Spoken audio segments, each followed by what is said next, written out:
حیدرآباد میں press conference کرتے ہوئے مزدور رہنماؤں نے ادارے میں مبینہ غیر قانونی یونین سازی اور مزدوروں کے حقوق کی خلاف ورزیوں کا الزام عائد کرتے ہوئے متعلقہ حکام کو تحریری درخواست جمع کرانے کا اعلان کیا۔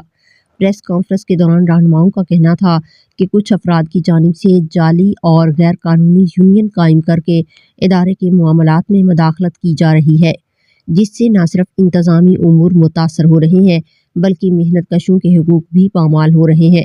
ان کا موقف تھا کہ مذکورہ عناصر دیگر ملازمین کو ہراساں کرنے اور دباؤ ڈالنے میں بھی ملوث ہیں۔ رہنماؤں نے کہا کہ ادارے میں موجود تمام لیبر قوانین پر مکمل عمل درآمد یقینی بنایا جائے اور غیر قانونی سرگرمیوں میں ملوث افراد کے خلاف کارروائی کی جائے۔ انہوں نے مطالبہ کیا کہ مزدوروں کے بنیادی حقوق کا تحفظ کیا جائے اور کام کی جگہ پر شفاف اور قانونی نظام کو یقینی بنایا جائے۔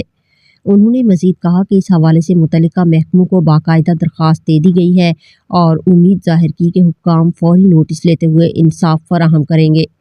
پریس کانفرنس کے اختتام پر مزدور رہنماؤں نے کہا کہ اگر مطالبات پر عمل درآمد نہ ہوا تو وہ قانونی راستہ اختیار کرنے کا حق محفوظ رکھتے ہیں۔